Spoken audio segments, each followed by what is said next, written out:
Hi, once again welcome back to Obstetrics and Gynecology videos. In the previous videos, we have seen the stages of labor and we have seen what is first stage, second stage, all those things. Today, we are going to see the management of first stage of labor. In that, we will be discussing about the assessment of a mother during the first stage of labor and preparation and care in the first stage of labor. The aims of management during the stages of labor is delivery of a normal healthy child and to anticipate, recognize and treat potential abnormal conditions before significant hazard develops for the mother or for the fetus. And the principles are diagnosis of labor, monitoring the progress of labor, ensuring the maternal well-being and ensuring the fetal well-being. So first let us see about the assessment. In the assessment, when the mother is coming to the hospital with the complaint of labor pain, first you should collect the history from the mother. For that, you can collect the woman's antenatal record if it is there, and it can be reviewed, and from that you will get the complete history of the patient. And if it is not there, or if no records of antenatal care is not available, in that case you are supposed to collect the complete antenatal history from the mother. Next is examination. In the general examination, we have to see the pallor, edema, previous cesarean scar. We have to see the vital signs, heart, lungs, and you have to perform the complete head to foot examination of the mother also. Next week, you have to perform the abdominal examination. And in the abdominal examination, you should see the presentation and position and engagement of the baby. And you have to auscultate the fetal heart rate. And you should see the uterine contraction, whether it is present or not. If it is there, how many contractions are there in 10 minutes. All those things you should see. And next, this actually shows the engagement, degree of engagement of the fetal head. This we can assess per abdominally, and this is known as 5x5 rule. By using the fifth, or we are representing the engagement of the fetal head or descent of the fetal head in fifth. That is, per abdominally you can assess the degree of engagement of the head.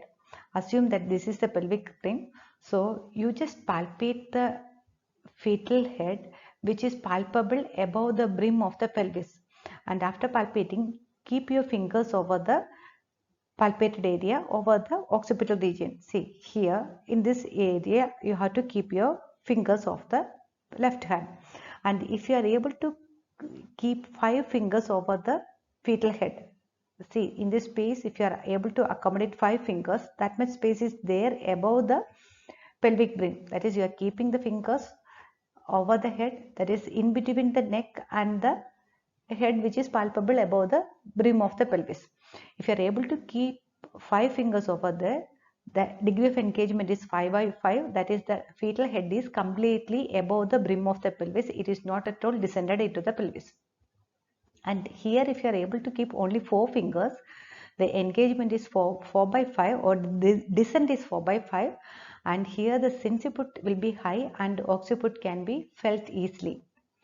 And here in this case, you just see again the length has reduced, and now we will be able to keep 3 fingers in this space. So here, if you are able to keep the 3 fingers, you just see here the head is this much down, so the sinciput can be felt. The sinciput is here, it is there, you can feel the sinciput easily, and occiput can be felt with the difficulty. You can feel even the occiput also. And next, 2x5, here you will be able to keep only 2 fingers, and this, in this case also, you can see the sinciput, you can feel the palpate the sinciput. See here, if sinciput is above the brim of the pelvis, and occiput can be just felt. It won't be that much easy. With the difficulty, you will be able to feel the occiput. This ring or round thing is the occiput. And in 1x5, you will be able to keep only 1 finger over here. In that case also, the sinciput you will be able to feel, but you won't be able to feel the occiput. Occiput has gone inside the pelvis.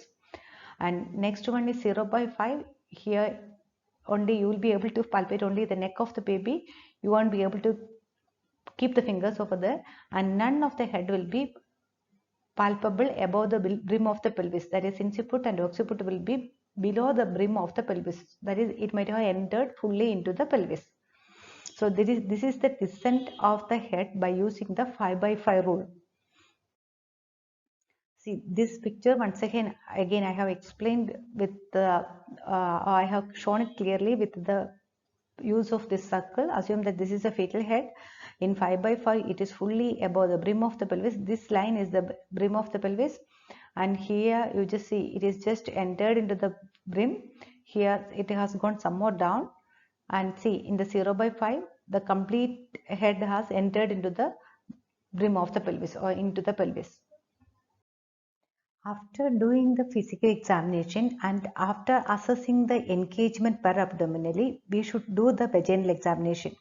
In the vaginal examination, we should see the presentation, engagement of the head, station and position of the head. See, the station of the head means it's a relationship of the fetal head and the that is the presenting part and the ischial spine. So the station will be deciding in relation to the ischial spine. See in this picture here you can see this is the ischial spine, and at the level of ischial spine we are considering the station as 0, and above the ischial spine the station will be minus, and when it is coming below the ischial spine it will become plus. So if it is 1 centimeter above the ischial spine it is minus 1, 1 centimeter, 2 centimeter means minus 2, minus 3, like that it will go upward, and if it is at the inlet or it is just above the inlet it will be minus 5. The station of the baby will be presenting part will be minus 5, and when it is coming down, if it is 1 centimeter below the ischial spine, that is 1 centimeter below the ischial spine, it will be plus 1. So 2 centimeter means plus 2, like that it will come downward, and if it is plus 5 the baby's head will be that is, if it is 5 centimeter below the ischial spine, that is the station will be somewhere around plus 3. The most probably it will be plus 3 or 4. In that case the head will be in the outlet of the pelvis. That is it will come out of the pelvis. And next I told you that you have to see the position when you are doing the vaginal examination. When you are doing the vaginal examination, if the position is LOA means you will be able to feel the posterior fontanelle towards the occiput, you will be able to feel towards the left iliopectineal eminence, and the sagittal suture will be in the right oblique diameter of the pelvis. And in LOP, this posterior fontanelle will be, or the occiput will be towards the left sacroiliac joint, and the sagittal suture will be in the left oblique diameter of the pelvis. And in ROT, that is right occipital transverse, the sagittal suture will be in the oblique diameter, transverse diameter of the pelvis, and the occiput will be pointing towards the middle of the iliopectineal line. And in left occipital transverse, it is just occiput opposite, that is occiput will be pointing towards the left side. And in ROA, it is just opposite of LOA, the occiput will be pointing towards the right iliopectineal eminence, and sagittal suture will be in the left oblique diameter of the pelvis. And in ROP, the occiput will be pointing towards the right sacroiliac joint, and sagittal suture will be in the right oblique diameter of the pelvis. When you are doing the vaginal examination, you can see the direction, the sagittal suture is in which diameter of the pelvis and where the occiput is there. So on the basis of that, you can determine the position of the baby also. Next, in the vaginal examination, you can see the condition of the membranes. You can see whether the membranes are ruptured or intact. If it is ruptured, you should see whether cord prolapse is there or not. And one more thing, you should see the cervix. You should see the consistency of the cervix, position of the cervix, dilatation of the cervix, and effacement of the cervix. And if you are able to keep the fully abducted thumb and index finger, you just see here in between the in the cervix, we can think that the cervix will be fully dilated, fully abducted thumb and index finger. Here it is getting accommodated, so the cervix is fully dilated, that is 10 centimeter dilated. And if you are able to keep only 1 centimeter, it is 2 centimeter dilated. If you are able to keep 2 fingers, that is if the fingers, if you are keeping together and if you are able to accommodate 2 fingers, it is 4 centimeter dilated. And if you are separating the fingers and if you are giving a gap in which one more finger, if you are able to keep in between these 2 fingers, so total 3 centimeter gap will be there. So in that case the dilatation will be 6 centimeter. And if fully abducted finger, if you are able to keep in the cervix, it will be 10 centimeter dilated. That is the way of checking the dilatation of the cervix. And next you have to see the effacement of the cervix, so you have to feel for the length of the cervix. Here in these 2 pictures shows the effacement of the cervix. Here you just see the cervix is having this much of length. In this picture you just see cervix is having this much of length, and when it is coming to this picture it is 30% effaced. That is, you just see only the cervix is only this much, and when we came over here it is 100% effaced. See, the cervix is only like a thin membrane only, it is not having length, or its length is not measurable actually, and here it is fully dilated and fully effaced.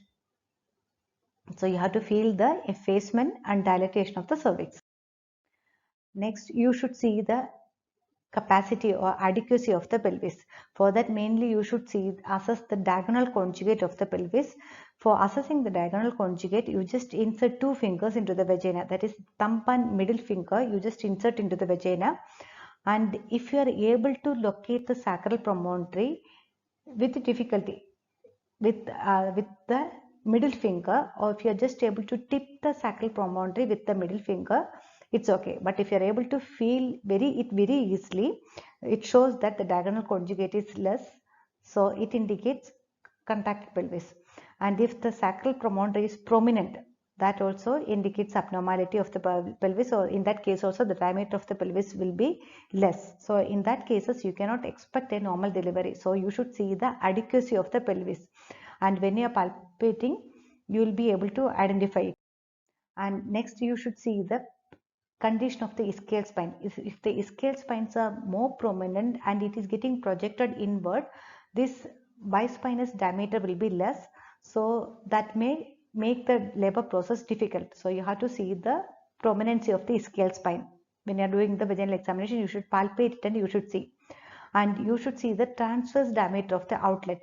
If your kunkel hands, you just see if you are keeping the hands like this, and if you are able to accommodate, or if your hand is going in between the subpubic arch, in this space, if you are able to keep your kungal hands, the cervix is normal, the pelvis is normal, and the subpubic angle should be 90 degree, and just below the what, that is, if you are measuring 2 centimeter below the subpubic angle, from here you have to measure 2 fingers below, and at that point if you are able to keep 3 fingers, in that case also the pelvis is normal. So these are the things you should see in the pelvis. You should see the diagonal conjugate, you should see the prominency of the ischial spine, you should see the transverse diameter of the outlet, and you should see the subpubic angle also.